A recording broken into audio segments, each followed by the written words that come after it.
Bonjour, c'est Pascal Tressingui. Aujourd'hui, on va parler de la tribu de Dan dans la vallée. Non, pas de Dana, dans la tribu de Dan. Alors, qui est Dan? Dan, il est un des membres d'une des tribus qui sont d'Israël, qui sont sortis donc de l'Égypte et qui sont allés migrer vers la terre promise de Canaan, donnée par Dieu à Abraham, qui avait quitté la cité d'Our avec ses troupeaux et son neveu Lot, celui de Sodome. Waouh! Donc que se passe-t-il pour Dan? Eh bien Dan, il a quelques petits problèmes, dit-on dans la Bible, avec ses frères, et il se retrouve rejeté et maudit par ses frères, et donc il est frappé de la malédiction du serpent. Quelle est cette malédiction du serpent? En réalité, il faut remonter au déluge, et au déluge, il faut remonter après le déluge, c'est-à-dire au moment où Noé, dans son ivresse, révèle un aspect de sa personnalité qui est censé ne pas être connu par ses fils. Il révèle sa nudité. Est-ce à dire que son masque tombe et qu'il révèle son corps de reptilien? Ça, c'est ce que dit David Icke. Soyons un petit peu plus sérieux sur la question. Alors sur cette terre nord-destino, tchalali, tchalali, tchalala, qui nous rappelle bien le Brésil, on va continuer sur le sujet. Donc, Dan, reptilien, qu'est-ce là donc? En fait, si on s'intéresse au tendrisme, c'est-à-dire la religion originelle des Khazars, celle à laquelle ils retournent systématiquement lorsqu'ils apostasient le talmudisme, auquel ils ont été convertis au 8e siècle, on retrouve une donnée qui est assez importante et assez intéressante, et qui est commune avec les Ouïghours, les Mongols et toutes ces peuplades d'Asie centrale. Toutes se disent des descendants d'êtres non humains. Des non-humains, oui. Ils prétendent qu'ils sont venus d'une autre planète et qu'ils ne partagent avec l'humanité qu'une partie de nos gènes. Alors jusqu'à présent, ça faisait un petit peu rire jusqu'à ce qu'on fasse les analyses génétiques des momies de Nazca qui ont été retrouvées dans le désert de Nazca. Et là, que s'aperçoit-on? C'est qu'on a des êtres de forme humanoïde avec 3 doigts. Sous forme de griffes, et qui ont que 40% d'ADN humain, entre 27 et 40% d'ADN humain, et qui ont des œufs dans le ventre, c'est-à-dire ce sont des ovidiens à forme humaine. Alors on a pensé à une manipulation du New Age pour nous faire croire que les reptiliens avaient débarqué, mais non, loin de là, il ne s'agit pas de cela. Nous sommes face à une race de forme humanoïde, mais qui est descendante des sauriens, c'est-à-dire des dinosaures. Cette question est très intéressante si on la rapporte à cette histoire des petits gris, ces petits extraterrestres qui auraient été retrouvés à San Bernardino et Los Alamos au Nouveau-Mexique et en Californie par l'armée américaine, et tel qu'il apparaît dans un rapport donc de la Maison-Blanche et de l'US Air Force.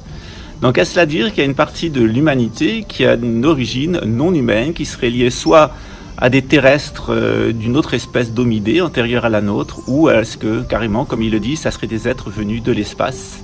En tout cas, on trouve un écho à cette théorie dans le Coran, à la sourate 2, la vache, où il est dit que vers la fin des temps, il viendra des gens qui voudront imposer un nouvel ordre, contraire à l'ordre divin, contraire à l'ordre naturel pour la terre, et qu'ils seront affectés d'une anomalie dans le cœur. Et ce qu'on apprend de ces êtres munis d'une anomalie dans le cœur, et qu'ils sont super intelligents.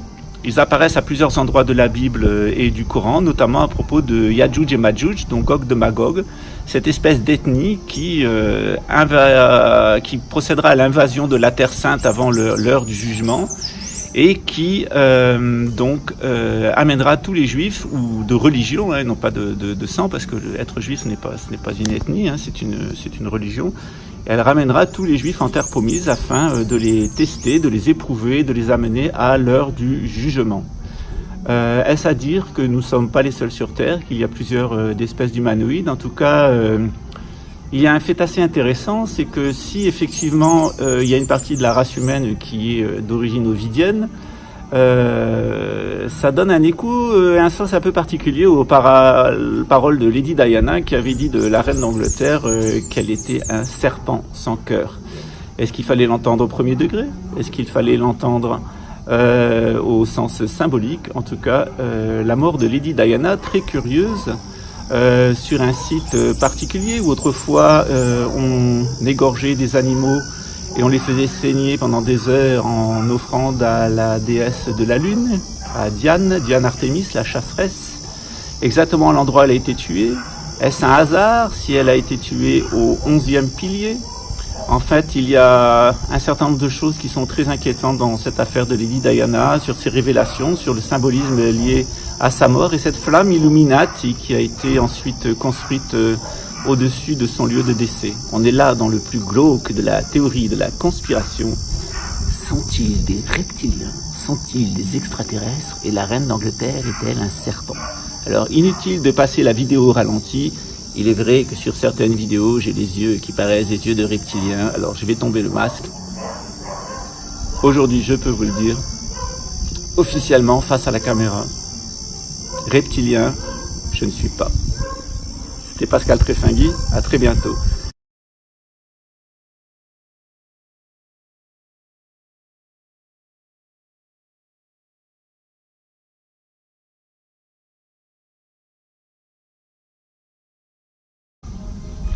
So now I will make a joke for my Israeli friends. And do you remember when Netanyahu accused the Muslim, particularly the Palestinian, to have asked to Hitler to burn the Jews, to realize the show, and say there were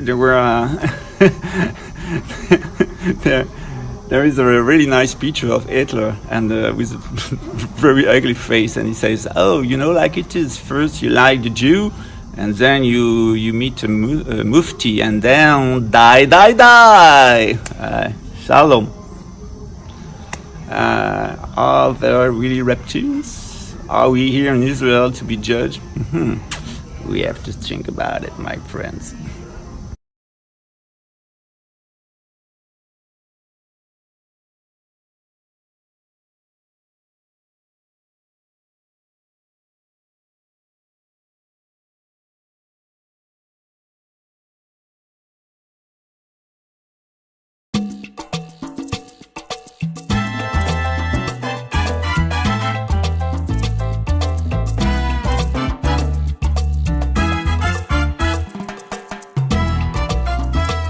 Shema Yisrael, Adonai Eloheinu, Adonai Echad.